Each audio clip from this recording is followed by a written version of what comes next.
Shalom warga kerajaan, saya mau menyampaikan another love story dari kehidupan King David. Kita tahu King David gambaran yang kurang sempurna ya, tentang Kristus. Kita melihat ada seorang wanita yang menjadi istri yang sebetulnya ketiga, bukan kedua. Yang pertama Michal yang saya sampaikan minggu lalu. Lalu Ahinoam, dan yang ketiga ini adalah Abigail. Abigail ini janda daripada dulu istri pada Nabal. Dan Alkitab mengatakan bagaimana Nabal itu kasar dan bebal, ya. Tetapi istrinya ini bijak dan cantik, saudaraku. Wanita bijak membangun rumahnya, tapi yang bodoh meruntuhkannya dengan tangannya sendiri atau dengan perkataannya sendiri. Dan kita melihat bagaimana David hampir-hampir tidak bisa jadi raja kalau tidak ada Abigail. Wanita itu sebagai penolong ya, bukan penodong, istri maksudnya ya.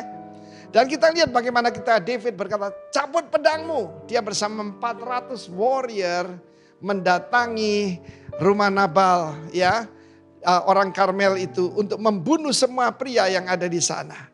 Pada waktu dikuasai oleh amarah, jangan ngambil keputusan, saudaraku. Juga terlalu emosi, juga percuma. Segala sesuatu harus didoakan, dipikirkan baik-baik. Dan ketika dia dalam keadaan lapar dan marah dan tersinggung dan dihina oleh Nabal, maka ada seorang wanita cantik, yaitu berlutut di tengah jalan. Kita melihat berita bagaimana tentara-tentara Rusia dihadang oleh kakek nenek di Ukraina. Ya, kita pernah melihat juga ada yang dihadang dengan oleh manusia, tank-tank dan sebagainya. Dan ini 401 warrior yang sedang marah, kelaparan, saudara, seperti beruang kehilangan anak. Tapi dengan kata-kata Abigail, hati yang panas kepada David diredam, dan David tidak jadi membunuh, yaitu melakukan pembunuhan kepada Nabal dan seisi rumahnya. Kalau dia melakukan itu, dia tidak fit to be a king. Sebab seorang raja tugasnya itu melindungi warganya dan bukan menyakiti, bukan sewenang-wenang. Yesus berkata, penguasa, raja-raja, yaitu di dunia ini, mereka dengan tangan besi, tapi tidak demikian dari antara kamu. Barang siapa yang mau jadi terbesar harus jadi hamba dari semuanya. Dan kita lihat Abigail ini bukan cuma bijak, bukan cuma cantik. Kita melihat dalam 2 Samuel pasal 3, dia punya seorang putra yang diberi nama Kileab. Apa artinya Kileab itu, saudaraku?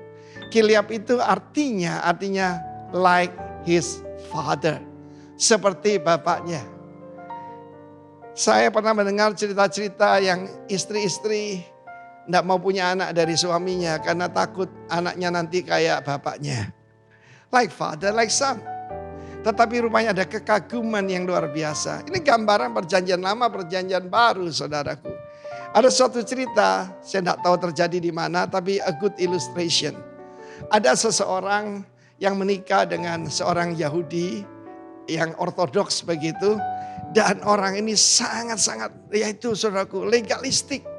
Setiap kali pulang dia periksa, yaitu apa debunya masih ada di mejanya dan sebagainya, gelas diperiksa. Dan dia perlakukan istrinya sebagai pembantu rumah tangga. Dan dia lakukan itu karena ya perintah. Kalau orang suka marah itu umurnya gak panjang. Akhirnya dia meninggal. Dan wanita ini menikah dengan sebetulnya kekasihnya. Ya, itu pada waktu dia kuliah begitu. Dan orang ini betul-betul penuh dengan kasih.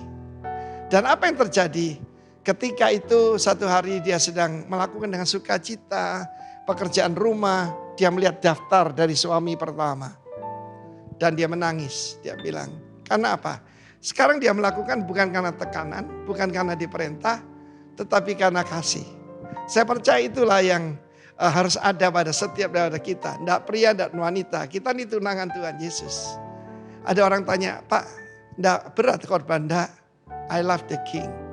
Ya, saya mengasihi sang raja. Dan apa saja yang saya lakukan buat dia, untuk menyenangkan hatinya, saya mau lakukan. Biar terjadi pada Anda. Love the king. God bless you. Amen.